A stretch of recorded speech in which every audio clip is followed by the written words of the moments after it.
Well, John, a really, really good performance from your team today and a well-deserved victory. Yeah, it was, but it wasn't without its moments where obviously the quality that Ayr have got shone through. We spoke about being on the front foot. We're in a good running form. We felt, that with the tough game that Ayr had midweek against Inverness, if we could start well, then it would give us a real opportunity. We did that. That was the pleasing aspect. We got on the front foot, created a number of chances. Could have been a couple up before we scored.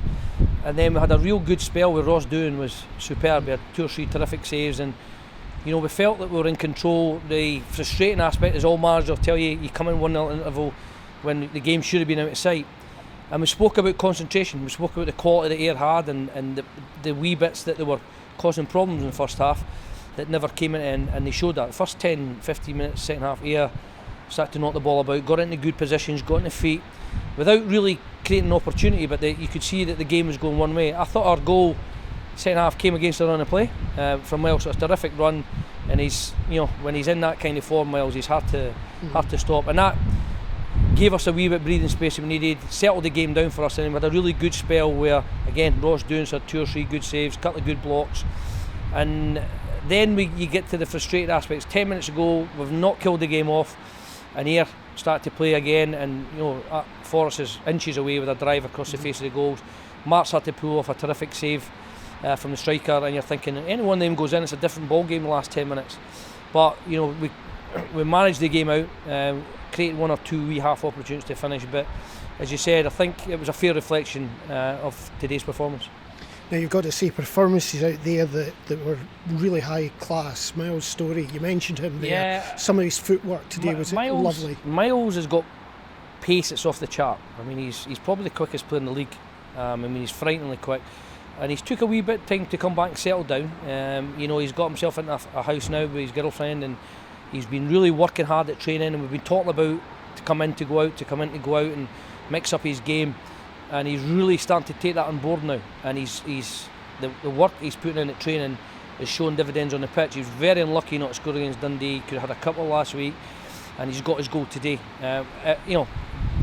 Being greedy, the best perfect response as well. We could have got James Keaton to get a goal, because he had, I don't know how many shots today, and it was the same last week, and he keeps finding goalkeepers in top form. They seem to save all his shots, but no, Miles was deserved man of the match, and I felt a wee bit for Harvey in the end, because they say when he keeps running at you and running you, it's a tough gig. But we're now starting to get an end product, which is very important for Miles. But it wasn't just one man in midfield, though. Your midfield seems to be a very strong part of your play. We feel that we've, all round we're a strong team. We're a decent team that we can. We have to be resilient. We can be resilient. Carson and Trafford can sit in front of the back four and work away, but they're also good going forward. They don't just sit there and destroy. They can pass, which was evident for the first goal. And when those four, when the back four are as strong as they are, and midfield 2 are that resilient, it allows our front 4, our real sort of flair players, Doran, Keaton's, Story and White, to go and really get at teams. And that's what I'm saying. I thought our back 6 today created the perfect platform for the front 4 to go and do the damage. And to be play like that against the quality that Ayr have in their ranks is very, very, very pleasing. Your captain, Carl Tremarco, went off with what looked a sore one. It's bruising on the bone. He got it against Dundee a couple of weeks ago. He got a whack in the ankle, and the same place, same spot. And we thought at that time we saw him limping. And Carlo's a warrior. Carlo will play on and on and on. He's old school. And we had to take him off with 10 minutes against Dundee, because we just thought he was hobbling a wee bit too much. And we said that time he was raging coming off because he felt he could have got through it. But we just felt that, look, we're 1-0 up. We don't want to take any chances. Let's just do it right. But today, last week he got through our game with bruise on the bone. As long as nobody hits it or kicks it, it's fine. And today, the young lad fell on him awkwardly. It was nothing, no malice in that at all. Just fell on him, but it fell right on the bruising on the bone that he's got.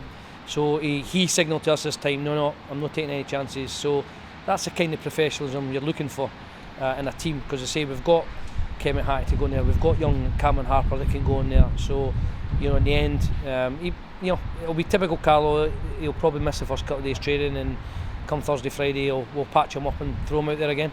You're not sure that it wasn't this weather that anyone would want to be back in the dressing room? Possibly, because he did disappear up the tunnel very quickly. So, given the fact we've got about 70 mile an hour winds out there, and the rain's batting down now, and I believe there's snow on the way, maybe Carlo was using his full experience to get in for a hot shower first. Mark, a disappointing result up here. Conditions weren't great for football, but I could tell you were a bit frustrated. I was disappointed result, but first of all, disappointing performance. First half we weren't at it at all. We never passed the ball, but it was the fact that we never had a defensive shape that allows us to go and play and get the kind of flair players higher up the pitch. We're playing lopsided now with Jordan and Geggsy on the one side, we let McCown beat it. So that is an issue, because then you're forced to play down one side, but to even say that, that never happened, because we never even played down one side and tried to force the issue. But apart from the first 10 minutes, I think we broke away a few times. Murray, Al linked up. Alan probably took too long to get shot away when the goalie was at the goal. But apart from that, nothing until second half. It was a little bit different. The first real shot on target didn't come till about the 78th minute. Direct shot on target. That must frustrate you a lot as well. I think first half, like the three or four areas we get into, when they're running towards a goal and we take 2, 3, 4 touches, we're normally a touch and hit. So there was chances to do that, but we just look the yard off it now. You know, we look a yard off it, that area.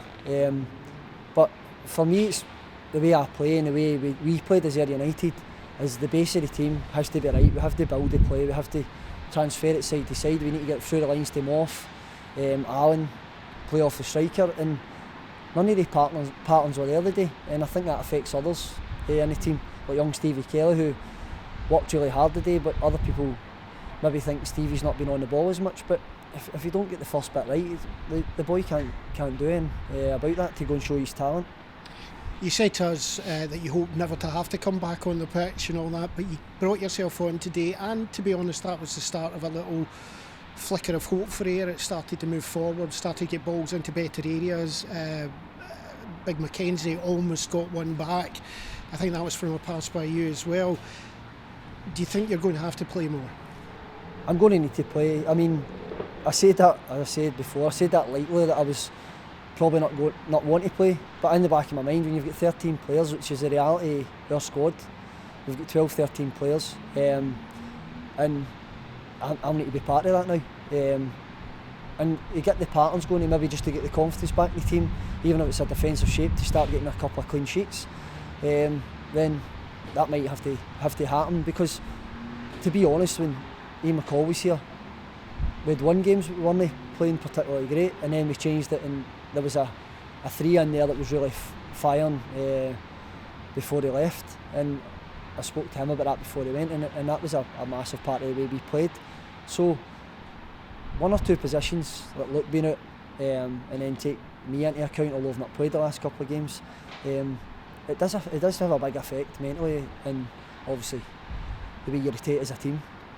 So with the injuries, the long-term injuries, are there any of them coming back? I know that Andy Murdoch certainly isn't going to be back very soon, but have you got anyone that is maybe there that's going to be coming in as a fresh body again in January? No, there isn't anybody. If you look at our squad, if you looked at the squad that's on the back of our programme, the reality is we've lost Jamie, we lost Frank Ross, who never contributed, we lost Murdy, so that's 3, we've not had Bailey, so that's 4, then you take me out it, who's 5, and you've got a squad of 12 or 13 players, and that's the reality. People will say, oh, we need to do this, we need to change this, we need to do that, but that's the squad we're running with, that's what the challenge we're going to face. But there's still enough in the dressing room to get us motoring and get us winning games again. I'm no concerned with that, but it's just when Luke's out, we've not got a replacement in the wider area. Guff is now getting up to speed, to be fair to Guff, but Guff's not played a lot of games and isn't in a place where he would look to, in a fitness levels, to go and start games right now. And Guff knows that, but the one thing about Guff is he's working really, really hard. He's got a focus now, and I'm pleased that he will start getting more time. But you could go on for a discussion for an hour about our squad and and what it was and what it looks like with what the reality actually is. So I did ask you last time we were talking after the Inverness game about the chance of new personnel after Christmas. Do you have a budget for that? What could happen? I don't have a budget. We're a week further on now, so Lackland did say that they'll get things in place. We just needed time, but he said it would be a couple of weeks, which is fine. He's been up front with that and clear, and he is working because he's in contact, so he's doing everything he can. But there's nothing there anyway to say, right, let's get it nailed on and let's get this guy in. So whether the budget's there or not, the players aren't there yet that I would want to bring in. So that becomes more clearer when the January window closes, and sometimes it doesn't happen till the end because there's a wee bit of negotiation with clubs and the player that's at their parent club anyway already, because they'll be trying to work off payoffs and hedging their bets. Really, that's the way the January window goes. It's not a great window to get clear-cut player in early doors. So we were talking just before we did this interview. You've got a game straight away again. You haven't had much of a time to take a breather to sort out any problems, but again Tuesday against another team that can be a really difficult team to play against in Arbroath. I don't want any time to work on the training ground, because games, the way we put the 3-week break, 3.5 week break, games are better than training to get us momentum. And the reality is the problem isn't what you're going to do on the training ground to make it better, it's personnel. We're playing lopsided, but on Tuesday night that excuse won't be there because we'll have looked back and we've got a couple of changes, so we'll have our front players back fit and we can get that, hopefully that movement again. Thank you.